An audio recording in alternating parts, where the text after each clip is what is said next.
अहम खबर है, काबुल एयरपोर्ट पर बाहर जाने वालों का रश लग गया है। अमरीकी फौज की फायरिंग से भगदड़ मच गई, 5 अफराद हलाक हो गए, मुताद्दिद जख्मी भी हुए हैं। अपडेट कर रहे हैं आपको, काबुल एयरपोर्ट पर बाहर जाने वालों का रश लग गया है और अमरीकी फौज की फायरिंग से भगदड़ मच गई, 5 अफराद हलाक हुए और मुताद्दिद अफराद जख्मी भी हुए। खबर रसा एजेंसी का यह बताना है। अफगानिस्तान की बदलती हुई सूरत हाल है और अफगान दारुल हुकूमत काबुल का एयरपोर्ट है जहां पर मुल्क से बाहर जाने वालों का रश लग गया।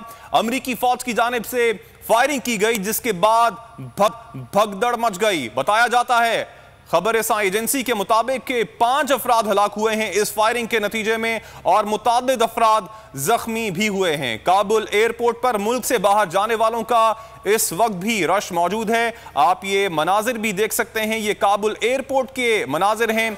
अमरीकी फौज की जानिब से फायरिंग की गई और इस फायरिंग की वजह से भगदड़ मच गई, 5 अफराद हलाक हो गए और मुताद्दिद अफराद जख्मी भी हुए हैं। गैर मुल्की खबर एजेंसी की जानिब से ये बताया गया है। काबुल एयरपोर्ट पर बाहर जाने वालों का रश लगा हुआ है और बहुत से अफराद हैं जो कि काबुल से कूच करना चाहते हैं, किसी दूसरे मुल्क जाना चाहते हैं और इसी मकसद के लिए वो इस वक्त एयरपोर्ट पर मौजूद हैं। और रश की वजह से अमरीकी फौज की जानिब से फायरिंग भी की गई और 5 अफराद के हलाक होने की इत्तलात हैं जबकि मुताद्दिद अफराद जख्मी भी हुए हैं। अपडेट कर रहे हैं आपको, अफगानिस्तान की बदलती हुई सूरत हाल है, अवाम में खौफ व हिरास भी पाया जाता है और बहुत से लोग हैं जो कि मुल्क छोड़कर जाना चाहते हैं और इसका वाहिद रास्ता अब एक ही है कि वहां से किसी तैयारे में बैठकर किसी दूसरे मुल्क चले जाया जाए। ताहम इस वक्त एयरपोर्ट पर रश लगा हुआ है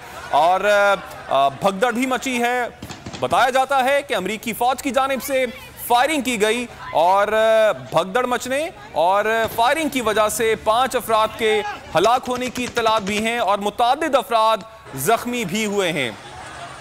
आपको अपडेट कर रहे हैं अफगानिस्तान की जो इस वक्त ताज़ा तरीन सूरत हाल है, उस हवाले से अफगान दारुल हुकूमत की बात करेंगे।